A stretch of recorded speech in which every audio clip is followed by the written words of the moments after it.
Hi friends, ఎలా ఉన్నారు? బాగున్నారా? నేను బాగున్నాను. అందరూ బాగుండాలి, అందులో నేను ఉండాలి. మీ సపోర్ట్ మాకు ఇలానే ఉండాలి. వీడియో చివరి వరకు చూడండి, ప్లీజ్ సపోర్ట్ చేయండి. నేనైతే అమ్మ వాళ్ళ ఇంటికి అయితే వచ్చేసానండి. ఈరోజు అమ్మ అయితే నా కోసం స్పెషల్గా chicken curry, pulao, chicken fry, raita అన్నీ చేసింది. మీతో కూడా షేర్ చేసుకుంటున్నాను. ఓకేనా అండి? ఈ వీడియో ఎలా అనిపించిందో మాకు కమెంట్ బాక్స్లో కమెంట్ చేయండి. అమ్మ చేతి వంట ఎవరైతే మిస్ అవుతున్నారో కమెంట్ చేయండి. నేనైతే రోజు మిస్ అవుతాను, ఎందుకంటే అమ్మ చేసినట్టు నాకు రాదు వంట అనేది. నేను ఈ వీడియోలో ఓన్లీ కర్రీ వరకే చూపిస్తానండి. రైస్ ఐటమ్ అనేది నెక్స్ట్ వీడియోలో నేను చూపిస్తాను.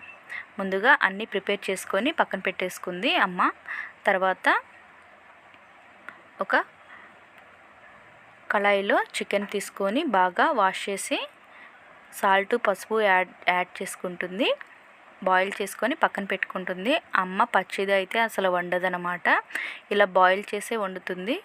అలానే అమ్మకి ఇష్టం అనమాట. టేస్ట్ కూడా చాలా బాగుంటుంది అనమాట.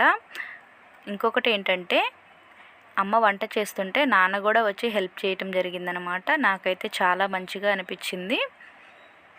ముందుగా ఆయిల్ కాగిన తర్వాత ఆనియన్స్ బాగా బ్రౌన్ కలర్ వచ్చేంత వరకు ఫ్రై చేసుకొని, పచ్చిమిర్చి, కరివేపాకు కూడా యాడ్ చేసుకొని బాగా ఫ్రై చేసుకోవాలి. తర్వాత అలా బ్రౌన్ కలర్ వచ్చేంత వరకు ఫ్రై చేసుకుంటే టేస్ట్ అనేది చాలా బాగుంటుంది.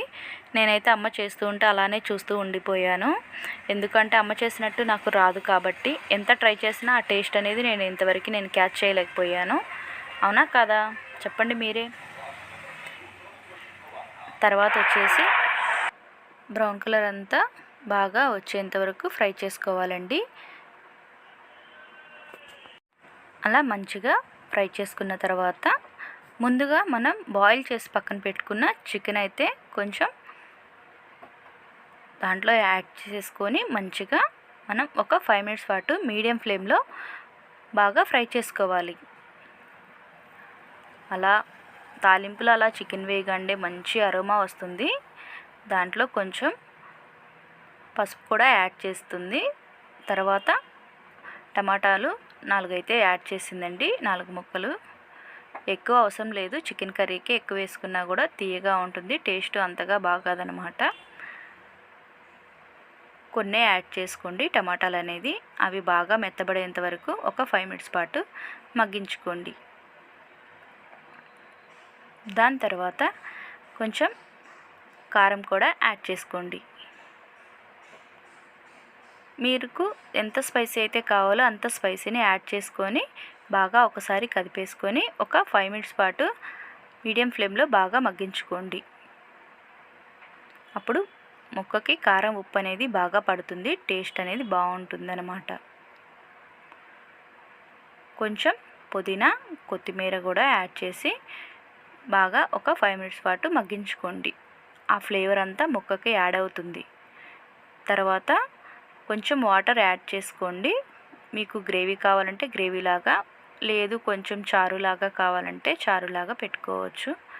ఇక్కడైతే అమ్మ కొంచెమే యాడ్ చేసింది. ఉప్పు, కారం నానైతే చెక్ చేస్తున్నారనమాట, ముక్క ఉడికిందా లేదా అనేసి. వెదర్ అయితే చల్లగా ఉంది, వర్షం పడిందనమాట అప్పుడే. లాస్ట్లో కొంచెం కొబ్బరి పొడి కూడా యాడ్ చేసుకుంటుంది అమ్మ, గ్రేవీ అయితే బాగుంటుంది అనేసి. కొంచెం ధనియాల పొడి కూడా యాడ్ చేసుకుంది. టేస్ట్ అయితే సూపర్గా వచ్చింది.